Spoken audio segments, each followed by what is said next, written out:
Welcome to Club Book Bath. I'm Tabby, an avid reader and professional relaxer, and this is the official book club for bookbaths.com. If you like to read books and listen to other people talk about them, then this is the place for you.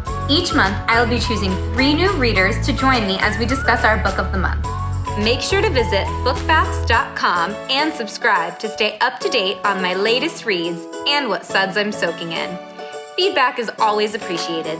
Leave me a comment below and hit the subscribe button. Be sure to check out the links listed below as well to get your must-have book bath items. Thanks for joining me on this book club journey. I look forward to turning some pages with you. Hello, and welcome to episode 2 of Club Book Bath. I'm your host, Tabby, and we are here today discussing the book, The Vanishing Half by Britt Bennett. Without further ado, I would like to introduce you to my guests today. Returning with us is Taryn, and for the first time ever, we have Janine and Wendy. You're going to find out a little bit more about them now because we're about to play my favorite game, the How Do You Know Tabby game. Okay, guys, the rules are simple. You have to state your name, your favorite genre to read, and anything else significant you want us to know about you. Then tell everyone listening how you know your lovely host. Janine, let's start with you. All right. Hi, I'm Janine. My favorite genres are literary fiction and YA. And I'd say the most significant thing right now in my life is that I just started a master's in mental health counseling program. So that basically takes up all my time. And then I read books at the end of the day to clear my head of all the work it's done. I know Tabby through her BFF, Veronica. I don't know if you remember this, but I lived in your neighborhood and I used to come over and watch movies. And I remember one time we watched The Princess and the Frog, because you both loved it so much. And that's the one and only time I ever saw it, but I did like it. So good. That's it. So can I say it's safe to say you're very excited as well about the changes that will be happening to Splash Mountain? Yes. Perfect. I am. And I think this might be one of the most important things we say to our listeners. If you've never watched Princess and the Frog, it is by far the most underrated Disney movie. It is my personal favorite. Tiana's the best princess, hardest worker. Such a hard worker. Yeah, like, guys, get on the Princess and the Frog train. It's best movie ever. There's a New Orleans connection with this book. And I was gonna say, does it take place in like the same time as our book? I think it's after. Would it be? I mean, there are like talking frogs and I want to say Yeah, I it's don't like know. the fireflies. 60s, So 50s. Maybe. I'm gonna have to talk to Disney and find out. Maybe we should do like a children's book next time. Not opposed. Well, welcome, Janine. I'm super thankful that you're with us today. Thank you. Wendy. My turn. So, hi, I'm Wendy. My favorite genres are probably young adult and adult fantasy, or romance, or fantasy with a little bit of romance. And I'm in account management and marketing, and I live in Florida with my lovely boyfriend, and we have a cat named Rufus. And how did I meet? I met Tabby also through your BFF, Veronica. I think I just came over to your apartment one day and fell in love with Penny. Even though Penny did not fall in love with me. Penny did not like me either during that time. Guys, Penny's Penny's so about far to away, be 20. Her birthday's next week. She's gonna be 20. Oh my god. Oh my gosh. Don't listen to what the vets say. Fancy I- feast all day. But and yeah, and from there, I mean, I was your cat sitter for a little bit. True. And we just became friends, I think, through Veronica. So So my lovely Veronica is home with her newborn and super busy, but now that we've referenced her twice, I think we need to put some pressure on her to join one of these book club chats. You got to at least tag her in Yeah. this post or something. She has no idea she's about to be like almost famous on All right. Well, Wendy, again, So happy you're here, fellow Bookstagrammer. Guys, be on the lookout for Wendy. She's making it big on the gram, and an upcoming blogger, and she is significantly more intelligent than I, so you're going to really like her posts way better. No. And the lovely Taryn, back again. First returning guest, yay! So my name's Taryn. I am 29. My favorite genre is probably, it's romance and fantasy. I am married and I have a little boy who's 3 years old. So I read during naps, basically, or on breaks at work. But I'm excited to be back. Yes, we're so excited to have you. Thanks for being back.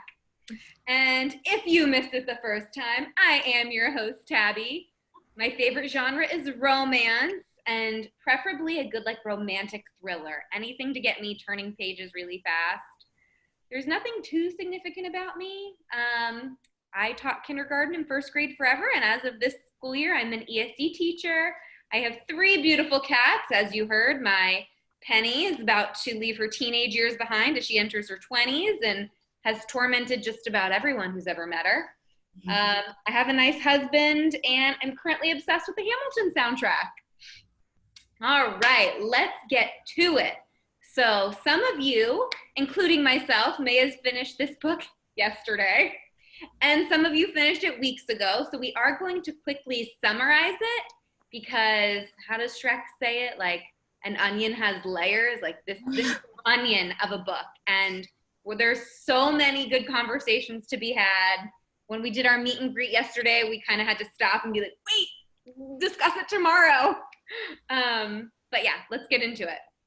The Vanishing Half spans nearly half a century from the 1950s to the 1990s. It focuses on twin sisters Desiree and Stella Veens, who are raised in Mallard, Louisiana. Mallard is an unincorporated town where the residents valued lighter skin. So the twins run away at 16 to New Orleans, and once there, Stella runs away to be with her boss. The twins split, and the split of the twins send their lives in 2 different directions, as Stella eventually marries her boss and lives her life as a white woman, estranged from her family. Desiree marries a black man who ends up repetitively physically assaulting her, causing her to run away back home to Mallard in the middle of the night with their daughter. As the lives of Desiree and Stella branch away from each other and their stories unfold, we learn that their lives intertwine by chance through their daughters. There are so many layers to this book, and rather than continue to summarize all of the little details in between the pages, we're just going to get straight into our first question because, again, there is just so much to discuss. All right, so we do know that Mallard was an interesting town because of how the people valued lighter skin.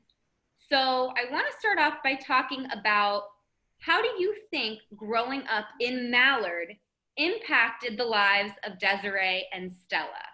Let's specifically talk about Stella first. Janine, what are your thoughts on Stella and how Mallard influenced who she is? Yeah, I think Mallard was an enormous influence on Stella and ultimately influenced the decision that she made later in her life to pass as a white woman. The town does value light skin in a way that skewed towards prejudice towards darker skin. So I think that colorism really affected her. And the trauma that she experienced when she and Desiree were young, they watched their dad be dragged out of their house and lynched. And assuming that he was also a light-skinned black man, I think that really showed her that regardless of the shade she is, she's still a black woman, and she still has to have a certain amount of fear around being a black woman in America. And I think that really spurred her when the time came to make that choice to pass as a white woman, maybe for safety, maybe for privilege, maybe to explore something else. Whatever the case was, I think the trauma that happened in that town really affected her. Absolutely. I mean, I agree with you completely. We see it so much later in her life. There's a scene in the book where her daughter is coming home, like sneaking back in late at night, and her initial reaction is to grab a baseball bat. So that trauma truly stuck with her for the rest of her life. I think what she went through being not only like part of Mallard, but watching what happened to her father, I mean, that sealed the deal for who she decided who she wanted to be. What do you guys think? No, I think, completely. God, No, that was it. I was just going to agree. Sorry, Taryn. no, it's okay. I think that Stella saw how much her town valued lighter skinned people and how much better they treated white people, even in the town next to her, that she took that to mean that whiter was better and that it would lead to an easier life for her. Yeah, I agree with that too. Now, what about the character of Desiree, her twin sister? How do you think Mallard affected Desiree? Because as we know, she did not grow up to choose to be white. She did the opposite. She left and married, if the quote is, she married the darkest man she could find. So she took the trauma from the town and actually did the opposite and married darker than herself and had a very dark-skinned child. So she did the opposite of Stella. I do think that's so interesting. Twins, you think of them as being such like kindred spirits, which, you know, I'm sure they are, but I mean, I know a few of us now have listened to some interviews with the author of this story, and she was really interested in twins and how connected they are, and to watch these characters be so close as little girls and then grow so far apart and have such different lives. Such like brilliant writing in that sense. Very eye-opening. Okay, so we also have some other characters, one being Early, who is essentially Desiree's boyfriend, kind of unofficially later in life. They meet when she's younger. But how do you think Mallard affected Early? I think Early was just traveling through and he was a young boy, and that's when he first met Desiree. And it's important to note that he's the first dark-skinned person that Desiree actually said she met. And they kind of built like a romantic connection. They weren't a couple, but they were definitely having a flirtationship. And then the issue that Early had is that the people in the town were treating him less than because he's darker. He mentions getting slapped at church because like the woman didn't want to go after him. And then Desiree's own mother like shoos him off her porch because she thinks the dark skin's not belonging with her lighter skinned daughter. So it definitely, Early's character really goes to show you how much Mallard kind of despises darker skin. Absolutely. Well, and to that point too, Taryn, we see that Early continually leaves Mallard for the jobs that he has. He never really stays there with Desiree, even though they're lifelong partners. So I think it definitely impacted him in a negative way as a result. And even though he does return for Desiree, he never really puts down roots and stays with her for a long amount of time. And let's note, if you've never seen The Vanishing, or read The Vanishing Half, and you're wanting to listen to this just for kicks and giggles, Early is a bounty hunter. So that's part of the reason he is also continuously leaving Desiree, is to hunt people down. And it's actually the way he was reunited with Desiree when her husband that she left hires him through someone else to find her. And he finds her and says he can't find her, essentially probably saving her life and changing it forever.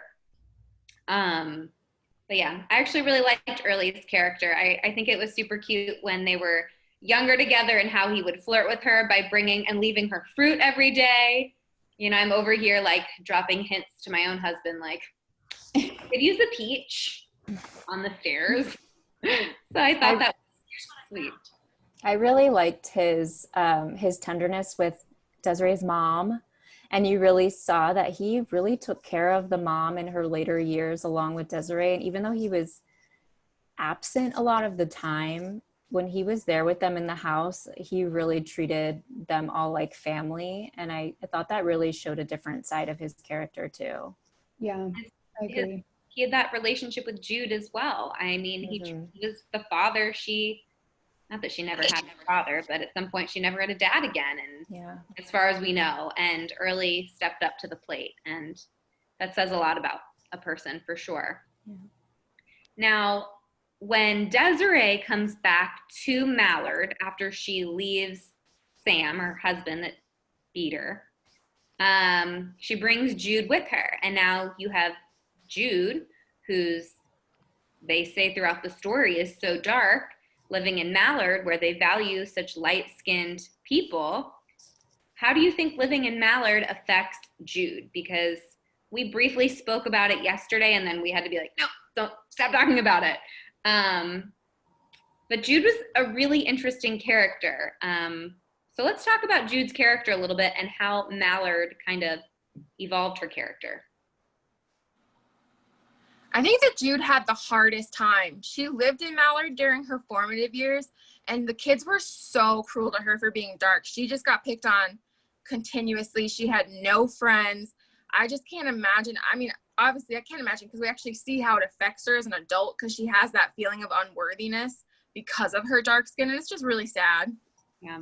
Yeah, it really was. Especially, I don't know, the boy, I can't remember the boy's name in the story that used to tease her, and then they ended up like having a little like secret relationship, but she was always a secret. Like he was always ashamed of her and their relationship, and that just adds to what Taryn said. Like she just felt like unworthy of who she was.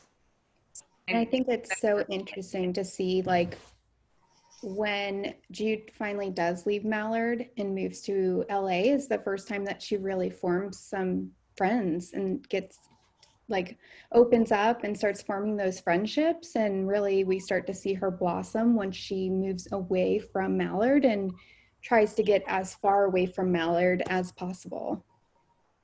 I do think there are a lot of good glimpses of Jude being like a warm person, for as shy almost as she is throughout the story and keeps to herself and is definitely good at being a listener more so than a speaker.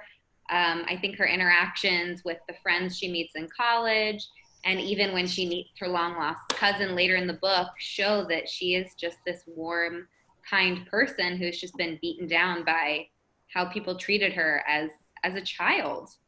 Yeah, I loved her character. She was probably one of my favorites in the book, and she just, like you said, had such a warmth towards other people, and she had a caring nature and was always seemed to be helping out the people that she loved. When she moved to LA, she was helping Reese get his surgery, and she would do these acts of kindness. And I love that about her, that even though she'd been treated fairly poorly, not with her family, but by the town, but she still had that capacity to help other people.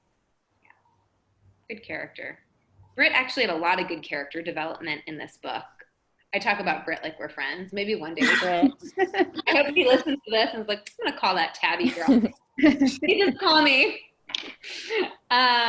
Okay, so Stella and Desiree run away, and when they do, they go to, why am I drawing a blank? New Orleans. New Orleans. We were talking about it, so sorry. I'm over here like, Mallard. That's not where she's at. And then, Stella runs away again. She leaves in the middle of the night, leaving Desiree by herself to run away with her boss, Mr. Sanders. What did you think of Stella's running away, Wendy?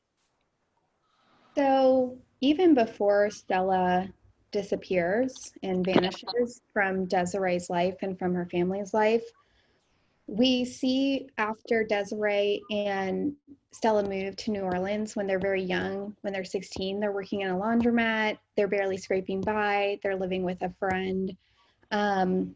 And finally, Stella gets an opportunity and she has a job interview, and she passes for white during that job interview. And I think that's the first small choice she makes and the first time we see Stella pass for white as a quote unquote adult, because she had done it once before as when she was younger.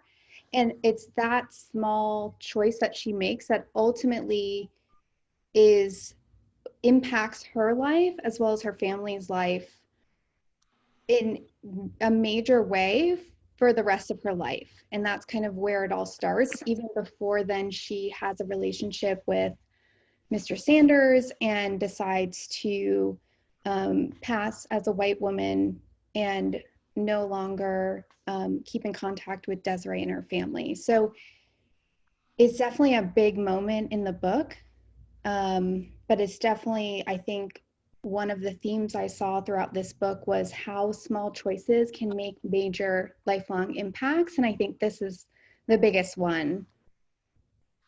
Well said, Wendy. That was, I felt that. Man, wow. I feel like I need to digest that one for a second.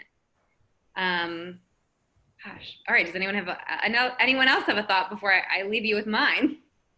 I think that Stella desired trying to have the white life even before she went to New Orleans. Because like Wendy mentioned, she did this when she was a little bit younger, where she tried to pass as white and succeeded. But I kind of feel like, so when they first went to New Orleans, it was Desiree's idea. She was the rebellious one. She was the runaway. And when Desiree started to second guess herself and want to go back, it was Stella that kept saying, no, let's stay. And that was even before she got the job as passing white. So myself, I kind of think she planned it. I think she just wanted to get out of that town so bad. I think she just felt so stifled by it. And maybe she didn't even know that until they got there. Because she was always saying she didn't want to go. And then once she was there, maybe she felt the freedom of like not being in the town. Yeah. And then I it just go progressed. back to when she was younger and she did it in the museum and she was telling, I don't remember who the man was she was with, but how exhilarating it was. And she got home and she was giddy and wanted to keep it to herself. It's something she really enjoyed. Yeah. And I think she wanted to go back to that. I guess in this part of the book, I wish I would have had a little bit more character insight, which I'll explain in a second, because I had like a huge aha moment with this small part in this book. But I wish I would have had more of her inner thoughts, because part of me is like, okay, well, she's running away because she's truly like kind of in love with her boss. It's on a whim. He has a new job. He's like, sorry, I'm just scooting my chair back. I didn't fart.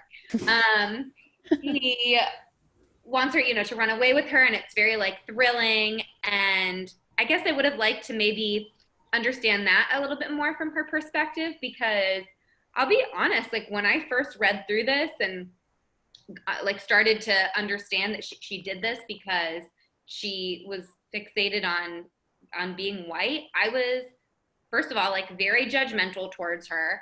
And I was like, my inner monologue, my inner dialogue, what is it? Whatever's going on in my brain was like, you should just love you for you. And I didn't understand how she could just leave her twin sister without saying anything. Like, I was genuinely like angry with Stella and couldn't empathize with why she had made those choices.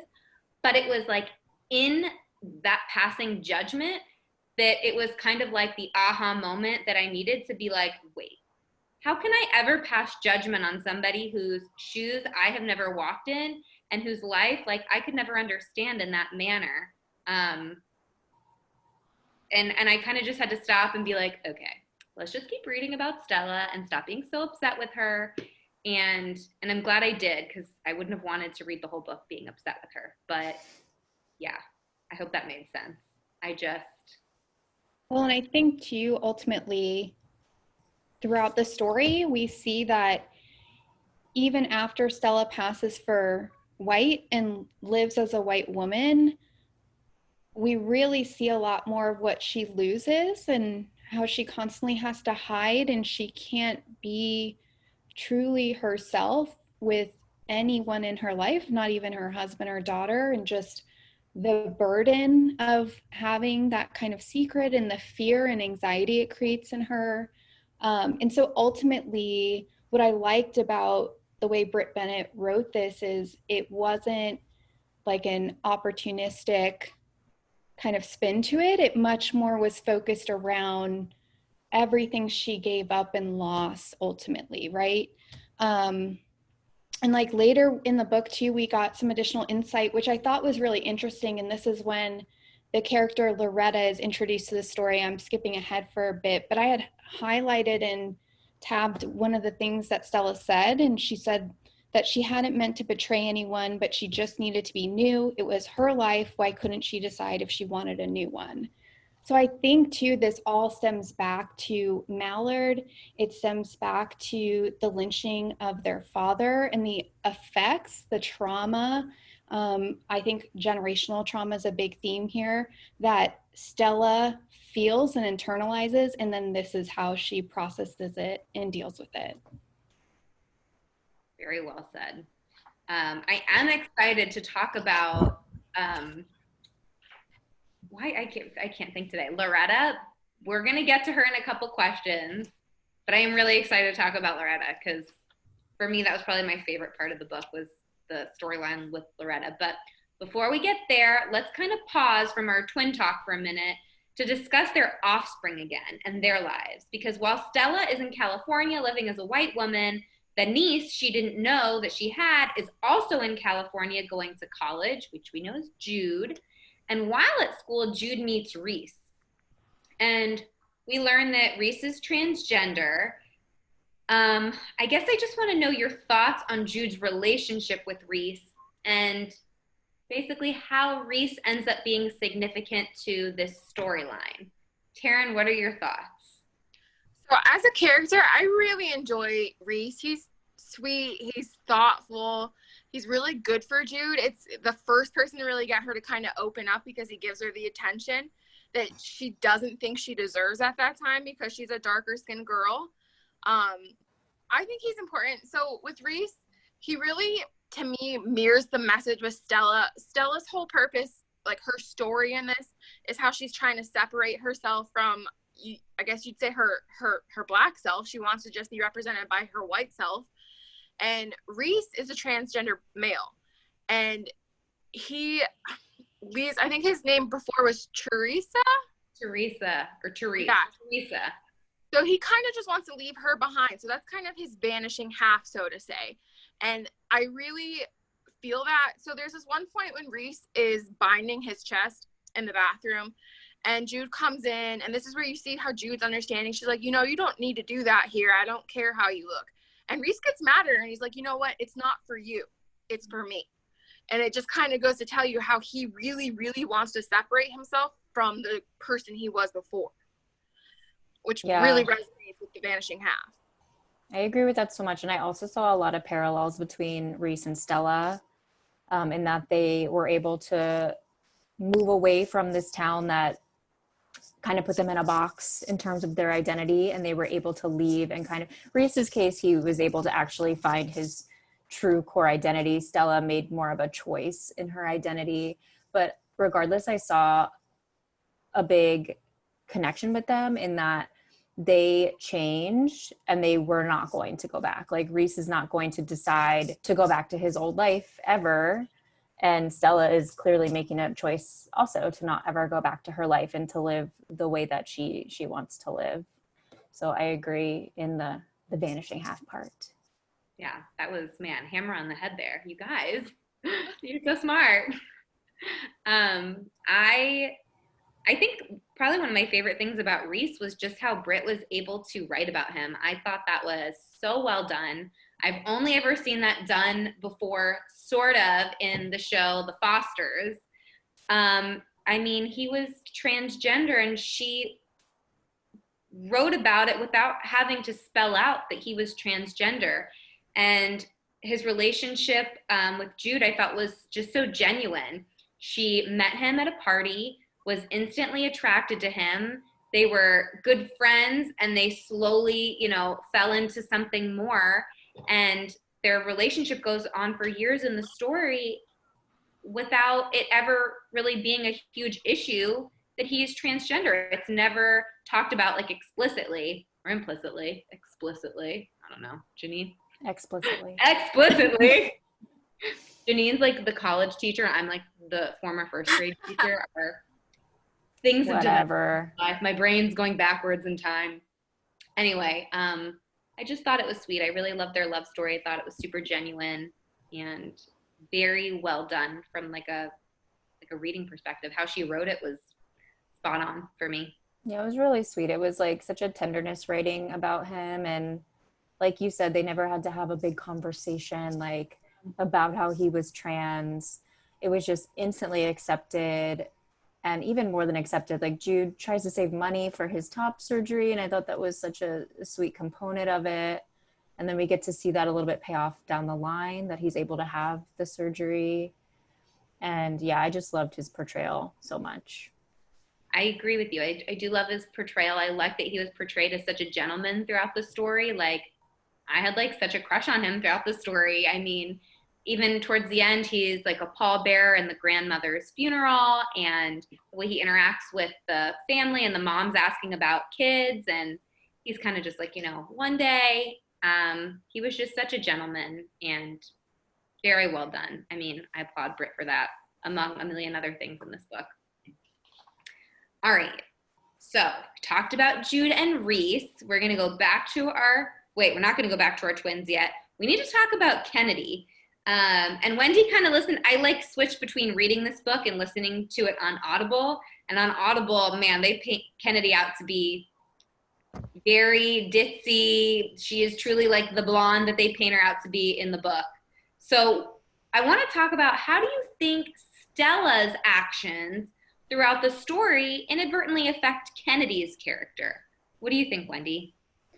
Yeah, so that's a great question. I think because we see Stella consistently having to hide who she is, always being anxious and fearful of someone discovering this secret that she's keeping, it impacts ultimately that she's consistently lying. She doesn't ever really talk about her past or where she comes from. I think there's a couple stories where Kennedy's remembering that as a child, she would ask a question and her mom had told her she was from one town in Louisiana, and then or had originally said she was from Mallard and then later said she was from a different town. So ultimately, I think this creates a lot of distance between their relationship.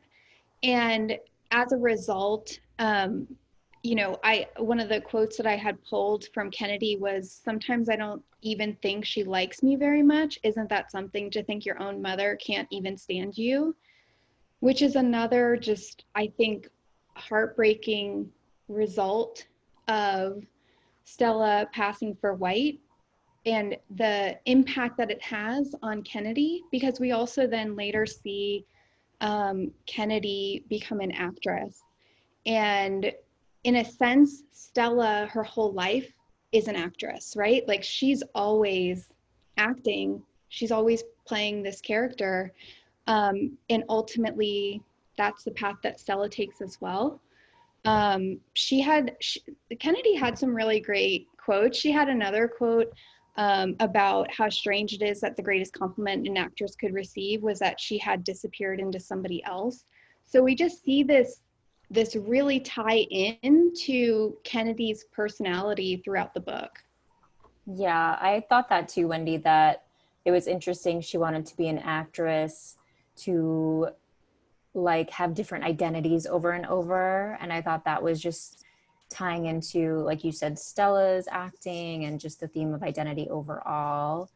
And I forgot about that quote you just said, but it's perfect, where it's saying that she can be somebody else to the extent that her real life is invisible, basically. And that's just what they're all doing too. So I forgot about that. That's a really good quote. Well said. I think that Kennedy's like the shining example in the book of white privilege. So her and Jude being polar opposites, Jude takes school so seriously because she's had to work for everything she's gotten. She's going to medical school, whereas Kennedy drops out of college because she can, and she can always go back if she wants to because daddy will pay for it. And then she's just being really reckless with a lot of the aspects of her life. Yeah. It's because she can afford to. She can definitely afford to. And then there's the part where her parents decide to pay her rent for a year so she can audition. And that part too, that's the part that's kind of going back and forth between Jude and Kennedy on purpose, I'm sure, to show the stark difference. Like you said, Jude has to work so hard to get where she is. And she and Reese are working all these odd jobs and trying to just make rent even. And then Kennedy literally is handed an apartment. And it's so interesting because even with all those handouts, later in the book, you find out she, in her 30s, is not really making it as an actress and kind of has to start over.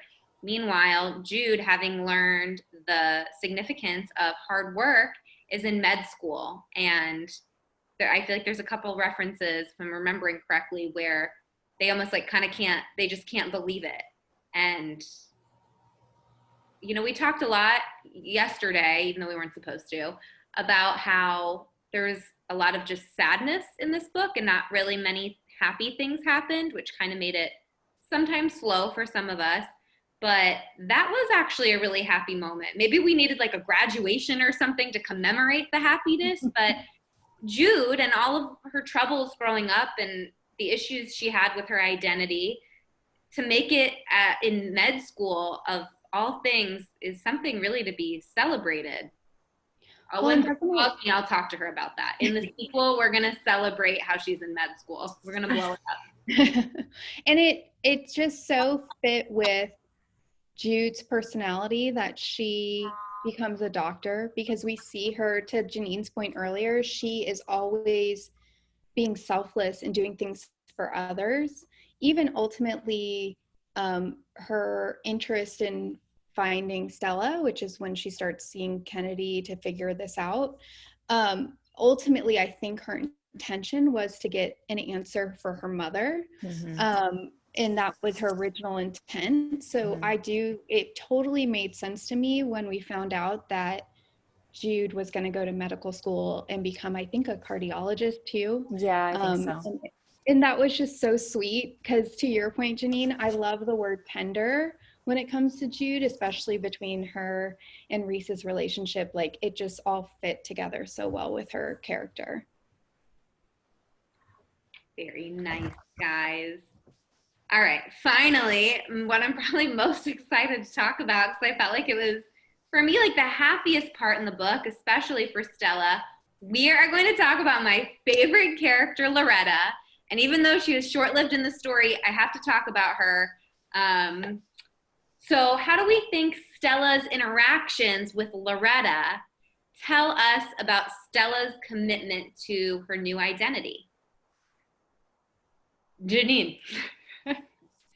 It tells us a lot. And I know you said it's the happiest part, but it also ends rather sadly because of her commitment to her identity. And I think it's happy because you see her have a friend, and it's somebody that reminds her of her sister. It's somebody that reminds her of her Black identity. And she gets not close to telling Loretta who she is, but it at least occurs to her that she could reveal that to her, which she doesn't end up doing. But I think ultimately, like, she's just so fearful of being found out. And that completely permeates everything that she does. Like, it affects her relationship with Loretta eventually, where they are no longer friends. It affects Kennedy's relationship with Loretta's daughter.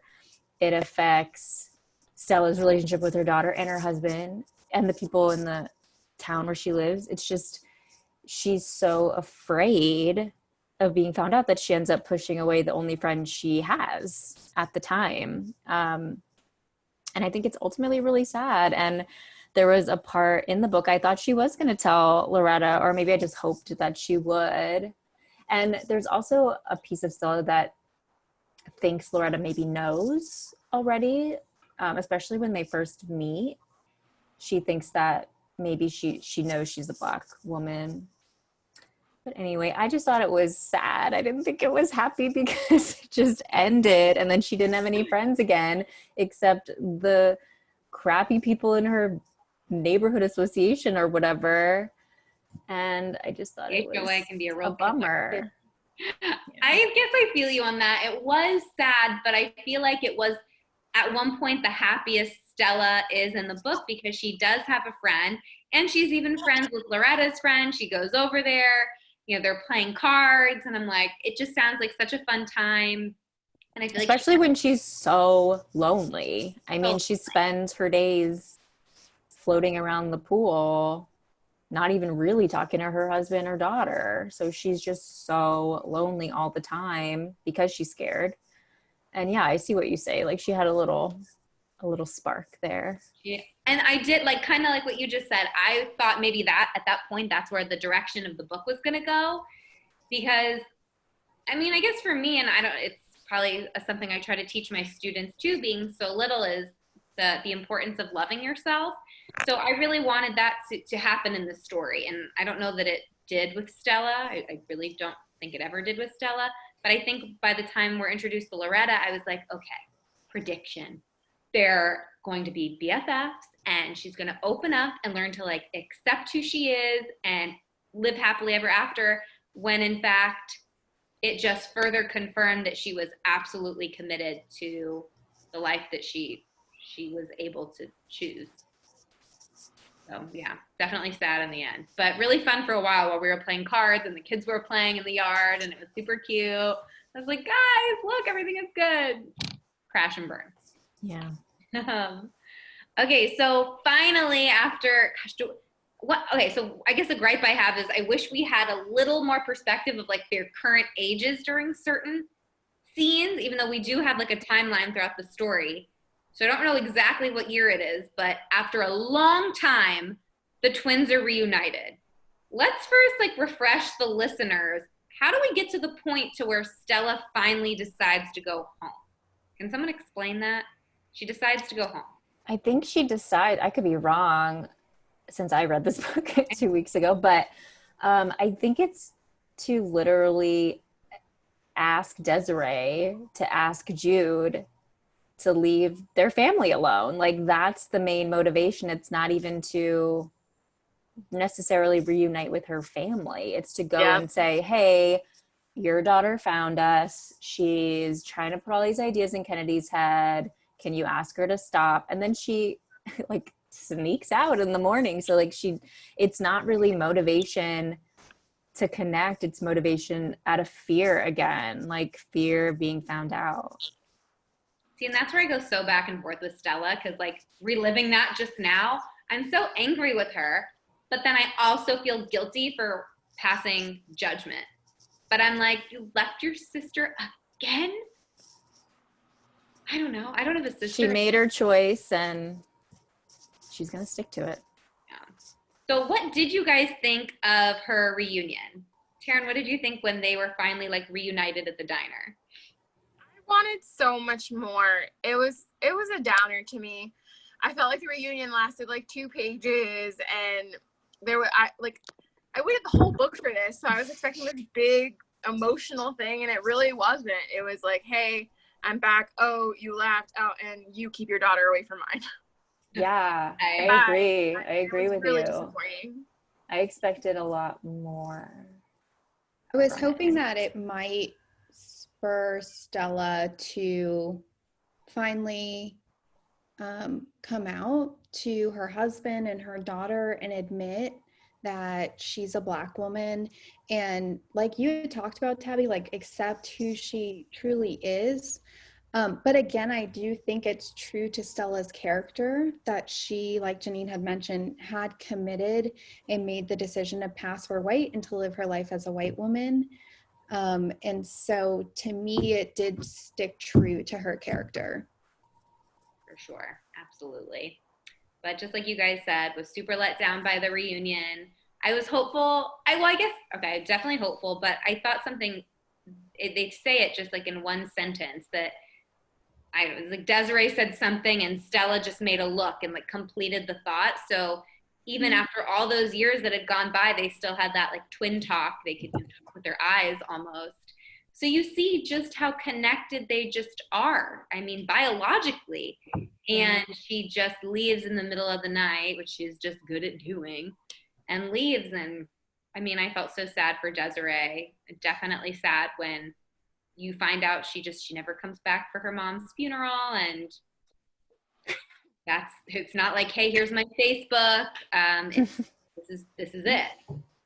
I mean, this is the 90s. I guess Facebook wasn't cool yet. Here's my phone number. Like, here's where I live.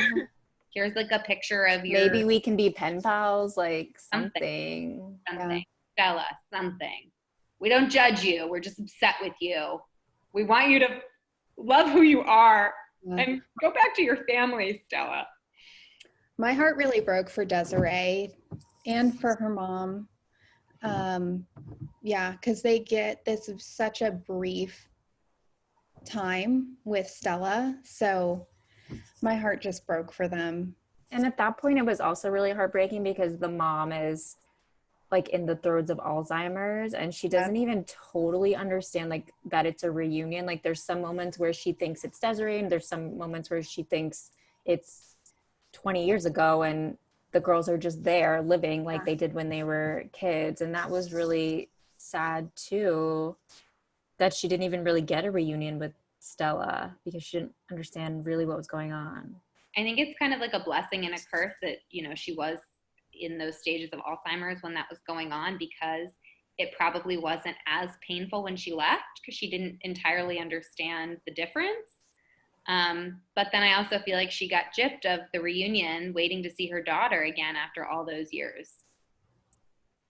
So, we know that Desiree and Stella, their lives go in totally different directions. I mean, they end up living completely different identities, which is still so crazy to me. I made lots of jokes yesterday, but I'll joke here for the audience. If I can wake up and be Beyonce, I choose that identity time and time again. But do you feel like one of the twins had a better life than the other? I don't. I mean, I feel like they both are missing half of their whole, right? Like the decisions that Stella make, the choices she makes and the impacts, like there's a hole for Desiree, there's a hole for Stella, there's a hole for their mother. Like it just really significantly impacted their lives in some pretty devastating ways. I think Desiree does find a certain happiness. I mean, her goal wasn't to work in the diner in her hometown by any means, but she did find some sense of purpose within that. She ended up basically like managing the whole thing and, living, taking care of her mom and her relationship with Early. I think she did find not necessarily like the future she thought she would have, but I think she found more of a sense of peace, at least.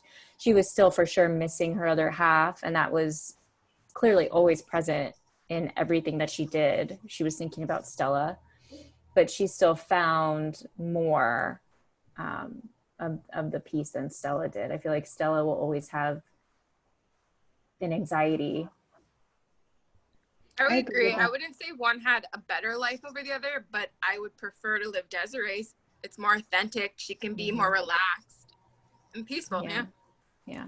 Because I think Stella will go the rest of her life living in fear that she'll be discovered. I mean, she's always going to be watching over her shoulder, worried that this lie is going to come out, in her marriage. And especially that her daughter knows the extent of the lie. I mean, she has to worry that her daughter doesn't say anything. And I just picture her living this like lonely life because of this lie. She does get a little bit of an uplift towards the end when she starts going back to school and she gets to be a professor in math and she starts finding a little bit more of her place. But even that adds more anxiety too, because she's teaching as a white woman. She's going to school as a white woman. So there's also like an added fear of being found out at her job now, or, all these other layers to it as well. Well, and then her husband, I feel like, was kind of negative about her going to school. So he was, yeah. Something positive, and he's like, why do you need all this school? Why don't you just stay home? Yeah, and I think Britt was writing to the time, right? Like, even though I think when she's finally teaching, we're in the 80s. At least, right? At least 80s or 90s. I think we're in the 80s when she starts teaching, but Britt and her husband are still more of that 60s culture where, we saw Stella be a stay-at-home mom, or rather just stay at home and float in the pool and not really do much. But yeah, so I think that played into it as well with her husband. So something really interesting I learned after finishing this book was that my BFF Britt actually started writing it like 5 to 6 years ago.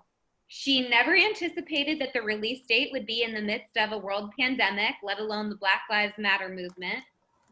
And I kind of love that because I think it further resonates with the facts that racism isn't new. It's years and years and years in the making. And the unfortunate truth is that so many people have been privileged enough to not experience it. And I feel like that lack of experience translates into being naive about the world that we live in and what really goes on in so many lives. So with all of that being said, okay, wait, no, I want to say one more thing. So before all of that is said, I've mentioned it before, but I'll mention it again. I go into books blindly. The Vanishing Half started popping up all over Bookstagram. I was obsessed with the cover. Didn't even notice they were like people up until I was reading the book, and I was like, oh, that's not just swirls. So, I mean, I was like, Vanishing Half, murder mystery, can't wait.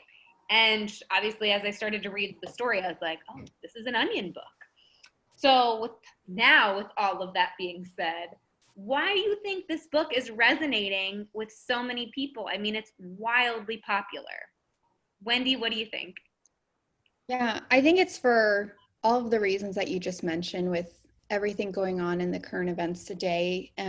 But so not only does this novel touch upon topics such as race and racism and generational trauma, as well as LGBTQIA plus challenges and struggles, but it also has some really incredible themes throughout. We see the theme of fractured families, we see the theme of identity and the constructs of identity and the fluidity of identity, and we see themes of choices and how, like I mentioned before, how small choices can ultimately make some really big impacts on our lives.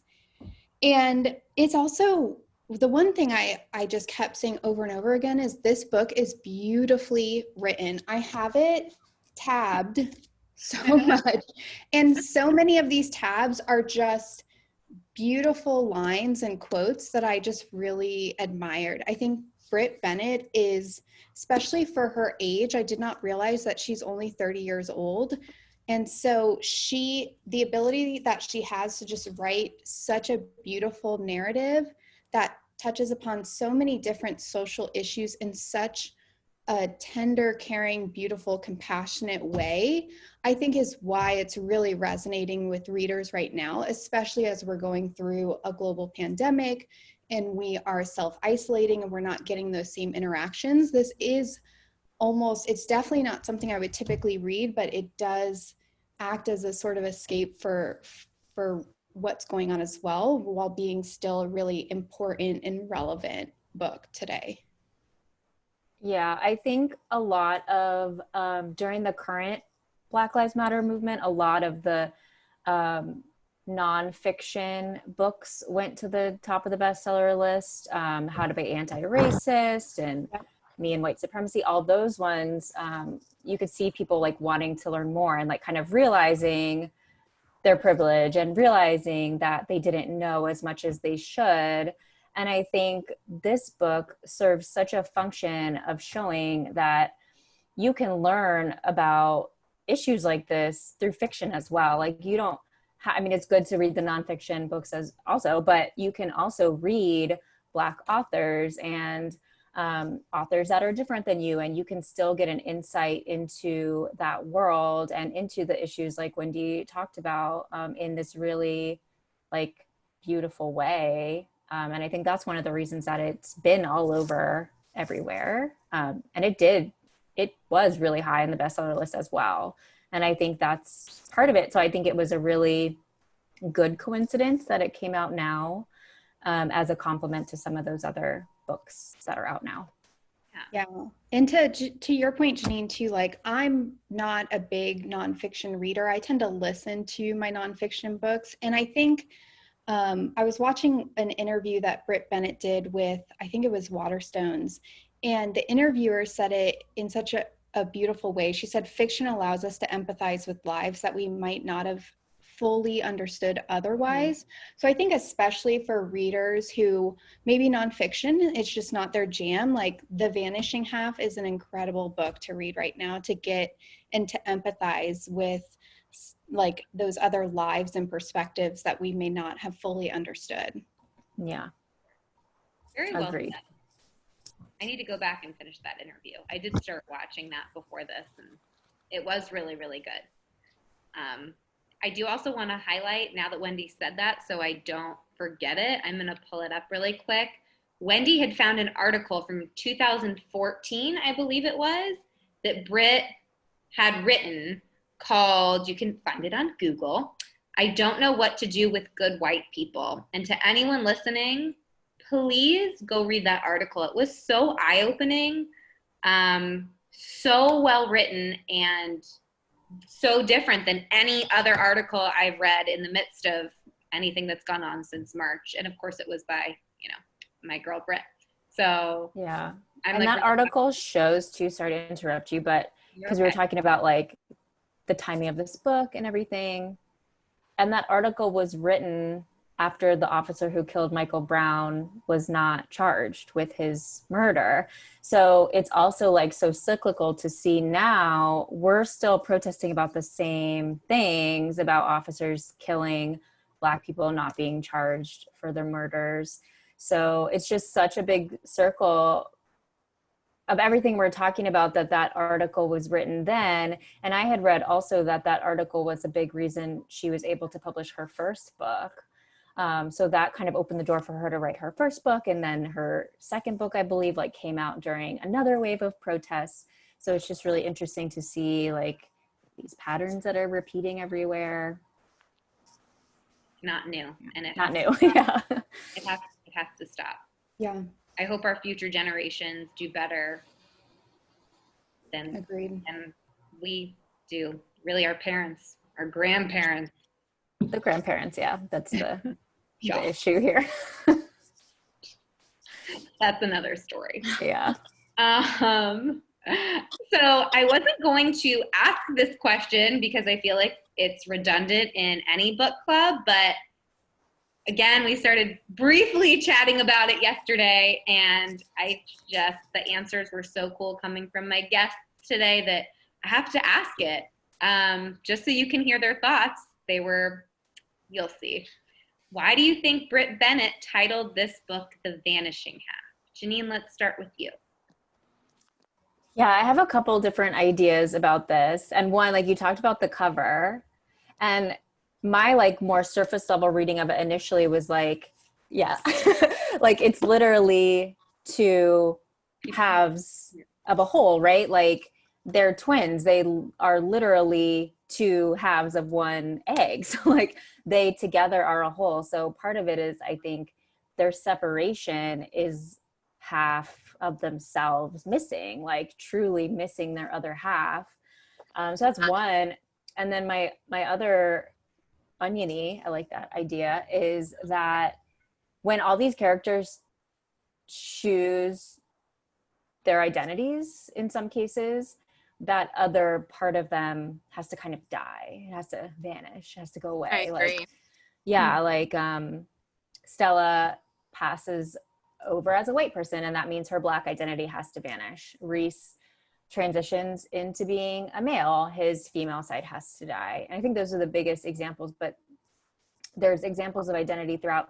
There's also a part towards the end that I really like this. I really liked reading Kennedy's perspective, and her trying to like figure her stuff out. And there's a part where she goes to Europe and is trying to like find herself. And there's a part where she says sometimes she tells people she's white, sometimes she tells people she's Black, sometimes she highlights this part of herself or this part of herself. And I think it's also her trying to like see what half of herself she wants to put out there and what half of herself she wants to hide. So I think that's some of it. Who knows what Britt actually intended, but what do y'all think? Chat one of these days. Yeah. Well, now that you mentioned that on Kennedy, it reminds me, she says something at one point in the book. And I could be saying this wrong, I want to say it's Jude that tells her, well, you're Black. Mm-hmm. And she's like, you don't get to tell me what I am. Yeah, and she goes on to say it's not that it bothers her that she is part Black, it's that she doesn't want anyone telling her what she is. And I just think it kind of ties along with the theme of all these characters sort of made choices of the identity they wanted to have, which I think is unique. Not everybody can always do that in their life. And we saw that with Reese. We see it with the confidence in Kennedy. We obviously see it with Stella. Definitely an overall theme for sure. Any other comments or ideas as to why this was called the Vanishing Half that you guys want to share? I think she hit it on the head. Yeah. Yeah. Gosh, glad I called on you for that question, Janine. All right. If you have any other ideas of things we should be talking about for this book, please let us know and we'll totally do a part 2 because, man, we could talk about this all day. And I really wish, I mean, I know if you're listening, Club Book Baths is still a baby and we don't really have a big following yet, but I would love to like talk about this book again with just different people because not that I don't like you guys, I feel like there's so many different perspectives and I'm sure there's like ideas that we haven't even like thought about or been exposed to.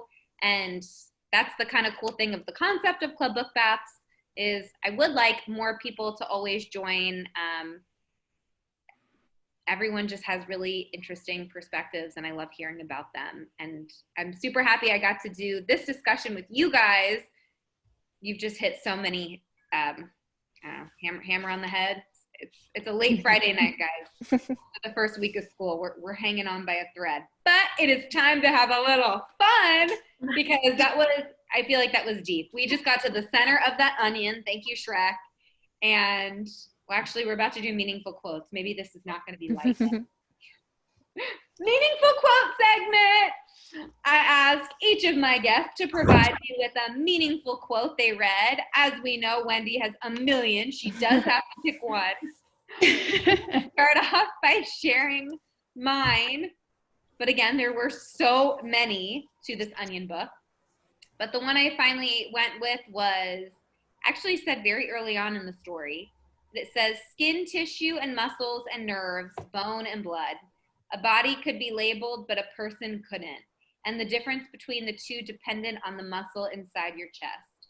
And I think that one speaks to me kind of early, like what I mentioned earlier is I teach my students all the time to be respectful of one another, to always live their own truth, to be proud of who you are. It's something I try to remember. I mean, in the world of social media, it's really easy to see somebody's life and think I'd rather have that or I want to be this. And I think that was one of the few times in the story that we highlighted the importance of embracing who you are and being okay with that.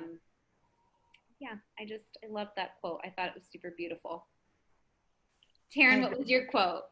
So the one that really stuck out to me was the difference between lying and acting is whether the audience is in on it or not. They're both acts of performance. That one just really stuck with me because it just really brings it down to Stella. Yes. And Kennedy, really. Acting. Wow, that's a good one. Yeah. Whether the audience is in on it. Also shows like there's a thing we didn't really talk about and it's kind of leaving my brain right now, but this idea that like race is determined by society. Like Stella's a Black woman, but she decides she's white, so people accept her as white. And it just kind of shows like how big a social construct race is. If you can just decide you're white and get treated 100% differently that day, it's a huge, it's like the quote is saying that if nobody knows you're Black, then you're not Black, you know, or opposite. If everyone thinks you're white, you're white. Yeah. Right. Wendy, what was your quote? One, Wendy, just one. I'm going to let Janine go first because I do have so many. I don't want to accidentally take hers. So okay, thank you. Yeah. Thank you, because I only have one. Okay. So mine's towards the end of the book, and it's a little bit what I was talking about a couple minutes ago, where Kennedy goes to Europe and she sends the postcard back to her mom that says, like, I went to find myself, I'm safe. And Stella's reaction to that is the quote I have. She said, "The language bothered Stella most of all. you didn't just find a self out there waiting, you had to make one. You had to create who you wanted to be. And that's just, I mean, that just sums up Stella's ideas about identity, that you can just create your own life and you can create your own identity. And she doesn't really understand why Kennedy needs to find herself, even though that's what Kennedy's doing too. Like, she's creating her identity as she learns about herself and travels. But I thought that just really boiled down a lot of the themes about identity in the book. Yeah, that's a good one. I feel like I recently read something and there was a prevalent theme of like creating yourself, and I wish I could remember what book it was. I don't know. If it comes to me, I'll leave it in the YouTube channel. Wendy, did you find a quote? I did, yeah. And actually, funny enough, I did not have that quote, Janine. That's an amazing quote. The one that I'll pick is actually from Jude, but I thought it just kind of summed up a lot of the themes so well. And it says, people thought that being one of a kind made you special. No, it just made you lonely. What was special was belonging with someone else.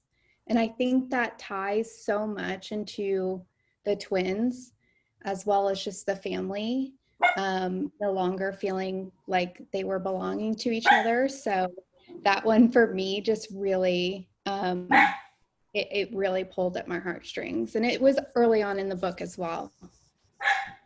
And that's, I mean, I think a quote like that could go in any book. And just like when you talk about the bigger meaning of life, you know, what matters at the end of the day, it's your friends, it's your family, it's the connections you make with other people.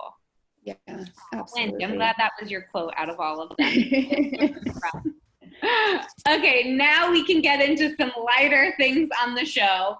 First of all, me making fun of all of you because this is the vocab segment of our show. And I asked them, you know, do you guys have a word ready for tomorrow? And they were all like, nope, we knew every single word in this book. And then I pulled up my list and I rattled them off and they're like, here's the definition. Here's the definition. Here's the definition.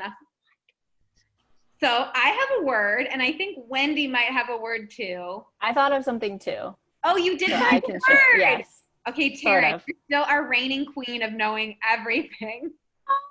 We're gonna find you a book you don't. We're gonna find you a word you don't know one of these days. I'm gonna make it up. So my word was elocution. I think I'm saying that right. Janine, am I saying it right? Thank you. It is the skill of clear and expressive speech.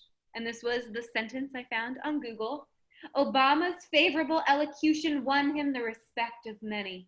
That makes sense, right? He is eloquent, yes. Oh, look at you just using it in another way too. Mean. Okay, Wendy, what was your word?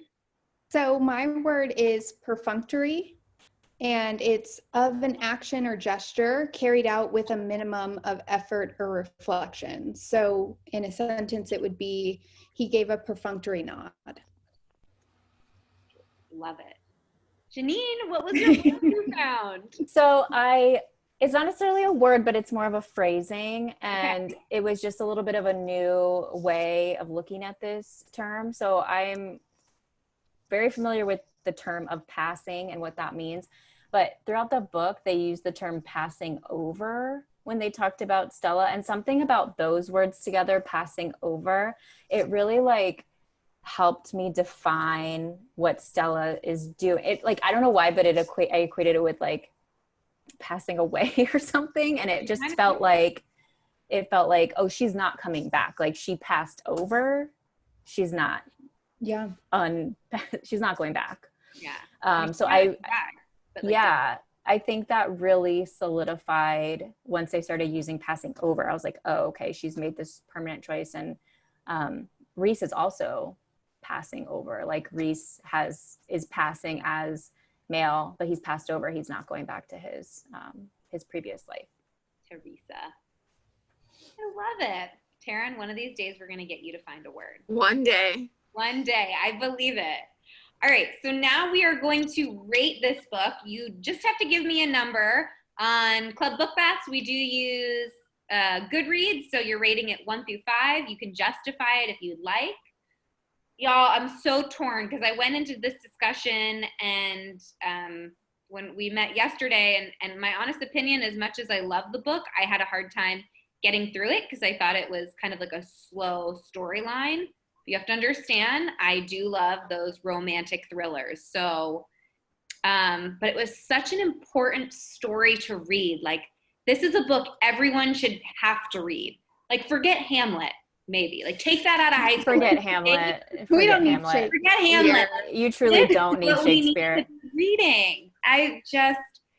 So while I wasn't having like always the best time reading it, because again, it wasn't always so happy and whatnot, I think because of its importance, and I think it's one of those books that'll stay with me forever, I'm gonna go with a 4. I'm definitely gonna go with a solid 4. 4. All right, Taryn, what are you gonna give it? Well, as we learned last time, I'm a really harsh rater. What's really important to me is storytelling, and this one, the storytelling just was not my cup of tea. I just couldn't get behind it. It's not that I didn't enjoy the story and the background and the characters. I just didn't like how it was told. So it's going to be a 2 out of 5 for me. I really, really had to push myself through this book. That's okay. I think I'm being generous with my 4. So I'm okay with you being brutal with your 2. Yeah. I appreciate the honesty. Wendy?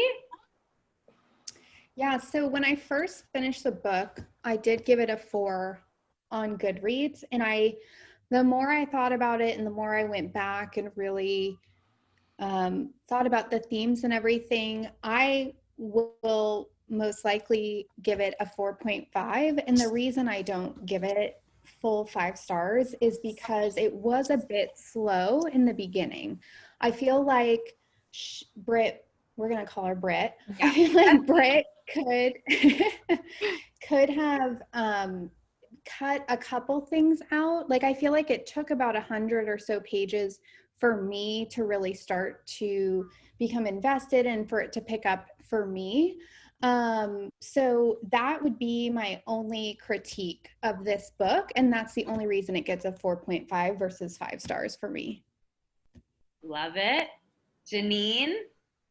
Yeah, like Taryn, I'm a really hard critic. Like, to get 5 stars for me, it has to like inhabit my soul to get 5 stars. So I really did like this book. I thought it was really poetically written. I'm going to read her first book after reading this one because I liked her writing so much. But I agree with Wendy. It was really slow for me in the beginning. And I did find myself drawn to certain characters over others and things like that. So I'm going to also give it a 4 out of 5. Okay. Which means our club book facts average is a 3.6. I'm writing that down so I don't forget. Well, 0.25. But you know how decimals work. All right. So that leaves us with choosing the next book for our September read. So I've asked each of my guests to pick a book, and I will put it up on our Club Book Facts Facebook page. And please go and vote for which one you want to read for September. And that guest will be returning, sort of, because like I brought Taryn back. So who knows what I'll do. I'm very unpredictable with guests right now, but always looking for new faces. So we're going to pick or share what books we chose. I will go first. After reading this, I'm hoping to read something lighter. So I'm going with The Flat Share by Beth O'Leary. In my head, just by listening to the title, I envision it being like a British romance. Watch me be super wrong, just like I was about The Vanishing Half being a murder mystery. So The Flat Share by Beth O'Leary. Taryn, what was your choice? I want some more excitement going forward, so I'm going to go with Atomic Love. Okay. It is a spy romance novel, so you really can't get more exciting than that. Love it. Atomic Love. Okay. Wendy? Yeah, so I am going to choose, being true to being a fantasy lover, I'm going to choose A Song of Wraiths and Ruin. It's by Roseanne A. Brown. And this cover, I mean, you can't see it because I'm it's nighttime here and the lighting's terrible, but it's gorgeous. And I've heard nothing but amazing things. I'm currently reading this. I mean, I'm sold on the font. If the book is as good as the font on the cover, I love it already. And what about you, Janine? I'm going to recommend Such a Fun Age by Kylie Reed. I read this last week, I think, and it's just a super fun read, although it does have themes of race and class and privilege, but it's a quick read and I really like the characters and I think anybody would like this book. All right. Well, I'm going to have some closing statements, so hang tight. Please remember to check out my blog, book-baths.com. I've been a little slow lately, bear with me, beginning of the school year, but check it out and subscribe so that you're always up to date on the pages I'm turning and the suds I'm soaking in. Again, a huge thank you to my guests, Taryn, Wendy, and Janine, for agreeing to chat with me today about the Vanishing Half. A shout out to my media specialist. You can't see her, but she helps create these videos and taught me how to turn this into a podcast. Christina, could not do this project without you. And to my 124 people who listened on YouTube, thank you so much. I love you more than life. One day I'll learn how to see how many people tuned in on Spotify, and thank you too. So yeah, thanks for joining me on this reading journey and listening to episode 2. We'll see you guys in September. My guests, smile and wave. Don't go anywhere.